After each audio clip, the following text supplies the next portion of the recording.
However, I want to talk about this very quickly because one thing about these test rankings that has always driven me nuts is they're biased a lot of times, and here's why. I started looking into this about 20 years ago because we would always hear American schools are failing in this, and this. But then I thought, well, if we're so bad at high school, then why does everybody in the world want to come to our colleges?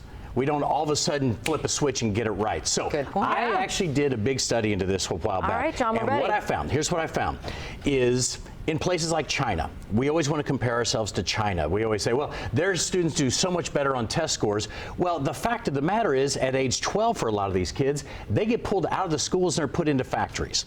So they only test their best and the brightest. And somewhere around 20 years ago, Americans decided we're going to test everybody on the ACTs and the SATs. If you look back into the 1990s, only a small number of people took it because those were the people going to college.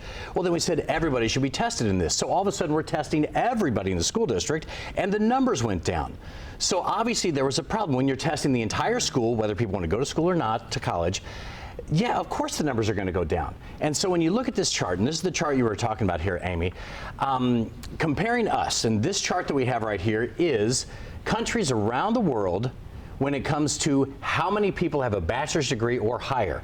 And it's kind of small, but you have countries on the top there, like Canada is very high. United States is way towards the top. At the very bottom, if you keep on going, you have China. At the very, very bottom. So it just shows. Which is crazy. It is. So we are always being told China's doing this, China's doing that. Yeah. But their numbers are so small in people getting higher education. So again, yeah, there are issues that need to be addressed in our school systems.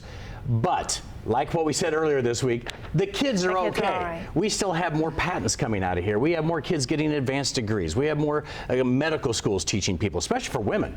Number of women who are getting advanced degrees is skyrocketing. Guys, we're falling behind, okay? That's fine. Okay, John, but it's fascinating how these always get skewed, and it drives me nuts because we don't look at the full picture here. And John printed this out, which I thought was fascinating too, and I want to mention this. So 88 million people in China have a bachelor's degree, which sounds like a huge number. Yeah. But how many people live in China? That's actually 6.9% of the population. Now here in the United States, about the same number, little less, 78 million people have a bachelor's degree. That's 40% of the U.S. So you bring up such a good point. It's all about the perspective, right? No, these are really interesting numbers. Yeah, because it never made sense to me. Yeah. If we're so bad, why does everybody want to get in? I mean, you can't even get into a state college in Florida right now. If Florida education is so bad, why are our, University of Florida, even UCF has a waiting list. Why are we all of a sudden like Ivy League schools and trying to get in to our state universities? It didn't add up.